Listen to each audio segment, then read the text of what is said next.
இன்று திருப்பெரும்புதூர் நாடாளுமன்ற தொகுதியில் எங்களுடைய மணிமங்கல கிராமத்தில் ஜனநாயக கடமையை ஆற்ற வந்திருக்கிறோம். என்று வாக்கு பதிவு செய்திருக்கிறேன். 18வது மக்களவை தேர்தல் என்பது 17 மக்களவை தேர்தல் போன்று இல்லை.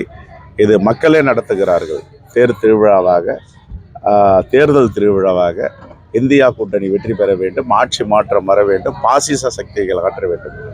மோடி எந்த நேரத்தில் எந்த வேலையை ஒன்றாலும் கையில் எடுப்பார். நாங்கள்லாம் மக்களை நம்பி தேர்தலை சந்திக்கிறோம். மோடி இயந்திரங்களை நம்பி தேர்தலை சந்திக்கிறார். இதுதான் வித்தியாசம்.